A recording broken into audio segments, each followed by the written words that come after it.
définition de Foreign Direct Investment, c'est comme un investissement qui rentre dans le pays, qui sortit de l'étranger. Et nous connaissons que depuis plusieurs années, décennies, nous gagnons un investissement qui sortit des pays comme l'Angleterre, la France, l'Inde, même la Chine, Hong Kong, c'est-à-dire dans les années 80, nous tenons beaucoup d'investisseurs qui viennent investir dans le textile, par exemple, c'est man foreign investment.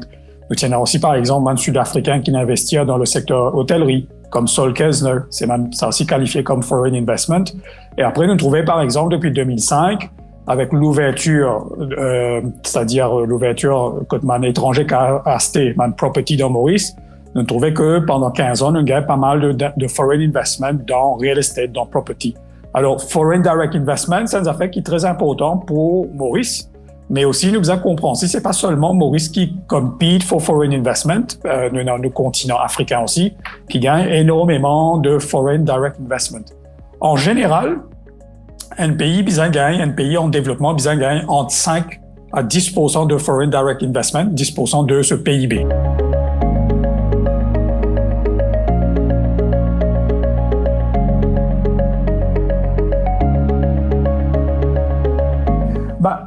C'est très important pour un pays comme Maurice qui, comme on nous dit, un État insulaire, un petit marché. Il est très important qu'il nous gagne un foreign investors dans Maurice. Qui fait parce que c'est pas seulement le fait que le foreign investor ramène de l'argent à Maurice puis investit puis créer l'emploi, mais aussi nous trouver à travers le monde quand on est dans un pays insulaire, il est très important qu'il nous gagne un foreign investors qui amène expertise. Et là, par exemple, dans plusieurs secteurs existants, nous prenons le secteur du tourisme, par exemple. Pour moi, c'est clair que Maldives, depuis des années, il dépasse Maurice parce que dans Maldives, où est non, man global investors qui propriétaire, qui gestionnaire de man l'hôtel.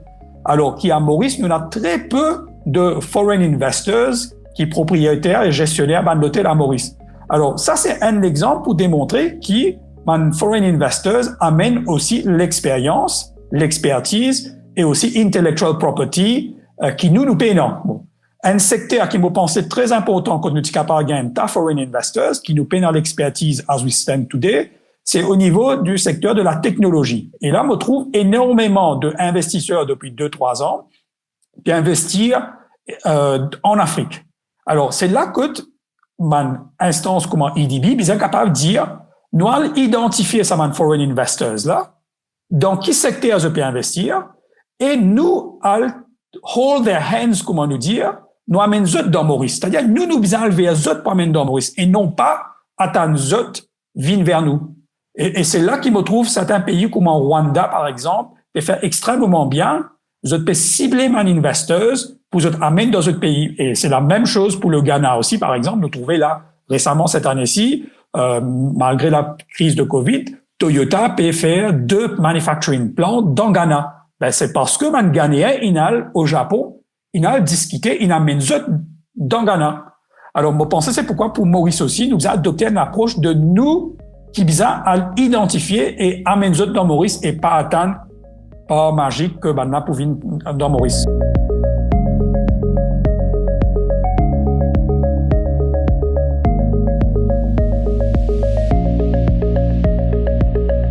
Nous trouvons que sur les 10 dernières années, si nous regardons depuis 2010-2011 à monter, nous trouvons que en valeur roupie, nous avons l'impression que FDI est en augmentation. Nous trouvons en 2011, par exemple, c'est à peu près dans les 12,9 milliards de roupies de FDI, et nous trouvons qu'en 2019, avant la crise Covid, nous avons environ 22 milliards de roupies de FDI, qui fait quand même une augmentation de plus ou moins de 9 milliards sur 8 ans. Bon. Mais là-dedans, nous avons fait très attention parce que quand nous gagnons foreign direct investment, c'est nous gagnons tout le temps un foreign investment en foreign exchange parce qu'il y a un investisseur qui vient avec des euros, dollars, livres sterling, etc. La réalité, quand nous gagnons un chiffre en foreign exchange, c'est-à-dire si nous gagnons ce équivalent depuis 2011 à 2020 en dollars, nous pouvons trouver en fait que depuis 10 ans, Maurice stagnate aux alentours de 500 millions de dollars. Sa chiffre-là reste plus ou moins pareil. C'était l'année des 450 millions et c'était l'année des 600 millions. Mais en average, nous stagnate aux alentours de 500 millions de dollars. Et là, c'est un point important parce que ce qui veut dire que depuis 10 ans, nous ne sommes pas capables d'attirer suffisamment d'investissements, nouveaux investissements, malgré le fait que nous connaissons très bien que depuis 10 ans, nous améliorons nos index au niveau Ease of Doing Business et nous améliorons certains investment framework et nous avons une task force au niveau ex-BOI et EDB qui mettent en place. Et malgré tout ce fait, nous ne sommes pas capables d'attirer plus que 500 millions de dollars d'investissement. Et là, nous pouvons dire qu'on nous dit 500 millions de dollars, il fait à peu près 3-4% de nos PIB, qui veut dire que nous pas réussi à attirer suffisamment de FDI.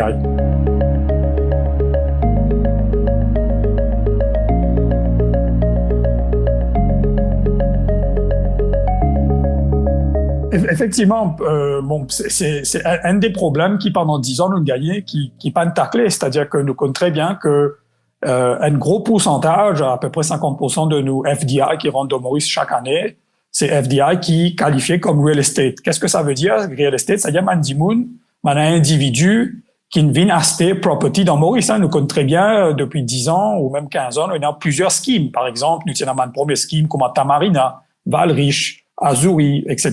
Et aujourd'hui, nous connaissons plusieurs schemes en smart cities, comme foreigners capables d'acheter property.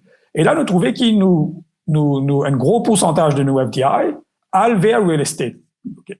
Et nous trouvons en fait que nous avons un problème, nous ne sommes pas capables d'attirer ce qu'on appelle quality FDI dans un secteur existant au niveau manufacturing, mais aussi dans un new sectors, c'est-à-dire tout ça, un nouveau pilier de l'économie qui nous causait comme en blue economy, comme en circular economy, comme en green economy, et même silver economy. Nous trouvons que le pourcentage de FDI qui est dans ce secteur-là est quasiment zéro. Et c'est là que moi pensais, c'est clair, mon chiffre démontré, mon data démontré, que il y a un problème systémique qui nous pas capable d'attirer investissement parce que il y a les autres pays, par exemple, il y a un continent africain, par exemple, qui de année en année puis attire plus d'investissements. Alors, dedans, nous comprenons bien, un investisseur qui est basé en Chine ou en Hong Kong, au Singapour, ou en Angleterre ou en Amérique, il y a un choix d'investissement à travers le monde depuis des années et en plus aujourd'hui. Alors, c'est pourquoi, pour Maurice, nous sommes capables de revoir nos framework, mais aussi nous sommes mettre nous à l'avant et nous sommes compétitifs pour nous capables d'attirer un investissement solide dans un nouveau secteur. Et ça n'a pas pu arriver en ce moment. Maintenant, mon pensée aussi, c'est que nous sommes compris aussi, c'est que Maurice, il y a un petit marché, nous à peu près 1,3 million d'habitants, un marché qui est assez mature d'une certaine façon. Alors, très souvent, un investisseur pas intéressé sur le marché mauricien, mais je préfère aller au marché africain, qui a un gros marché en termes de population, mais aussi qui a une croissance aussi pour le futur.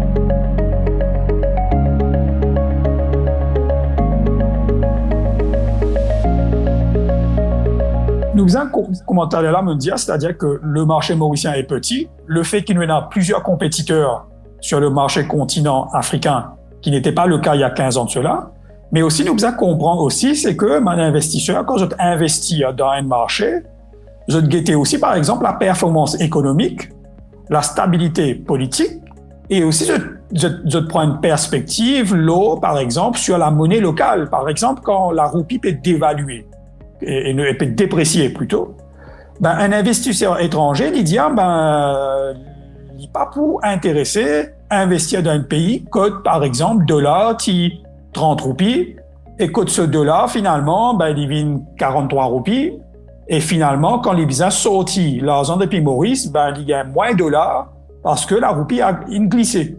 Alors, tout ça pour dire que nous besoin dire, en fait, qu'est-ce l'environnement économique qui nous besoin non? Est-ce qu'il nous capable de continuer avec une roupie faible qui glissait? Ou soit nous besoin stabiliser la roupie, venant avec une roupie forte, qui donne confiance à un investisseur quand je peux investir dans Maurice, qui je valeur, qui j'en investis en dollars, en euros, pas payer de valeur à cause de la roupie continue de glisser. Et aussi, nous trouvons aussi que depuis des années, et depuis plus que 8 ans, nous trouvons que chaque année, le Stock Exchange of Mauritius, nous payons un foreign investors qui peut exit nous en déficit. C'est-à-dire, nous pas payons plus d'investisseurs qui peuvent investir. Au contraire, nous payons plus d'investisseurs foreigners qui peuvent sortir de nos stock market. Et ça, c'est pas aujourd'hui qu'ils nous connaissent ça. Depuis plusieurs années, nous pouvons trouver ça peut évoluer. Alors, tout ça là pour dire que, en fait, il n'est pas suffit pour dire qu'il nous ease of doing business, qu'on est parmi les 20 premiers, mais nous avons aussi énormément de framework, and economic stability, and economic optimism, and stability of politics aussi, qui donne une certaine perspective pour un investisseur étranger venir investir dans nos pays. Sinon, je dois l'investir ailleurs. Et là, nous trouvons par exemple en Afrique, un pays comme en Ghana et aussi le Rwanda, c'est deux pays par exemple qui pertirent environ 4 fois plus de FDI qu'ils nous pertiraient depuis plusieurs années.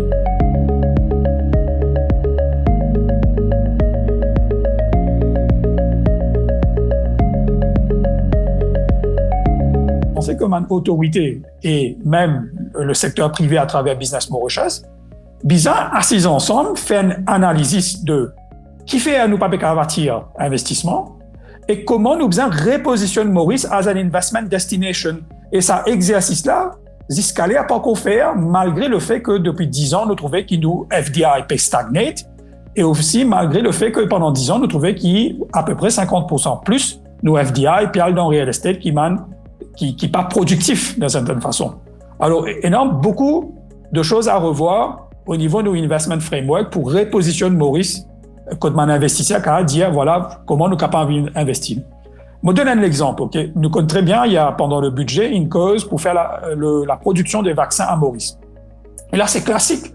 C'est-à-dire, nous annonçons qu'il nous a souhaité faire vaccin à Maurice, mais nous trouvons en même temps en parallèle que l'Afrique du Sud signe avec Pfizer pour faire 100 millions de doses par an à partir de 2022. Et nous trouvons aussi énormément de pays comme Nigeria, Sénégal, Rwanda, aussi signe un protocole pour aussi faire la production de vaccins. Alors tout ça pour dire que dans les mondes qui nous peut vivre là, il est ultra compétitif et c'est pourquoi je pensais que la première solution aurait dû être au niveau du Premier ministre, du PMO et du ministre de Finance, je pensais bien mettre un high-level task force avec un monde costaud au niveau international, qui est un network qui est capable de guider les autorités, guide l'IDB, mais aussi attire un investissement.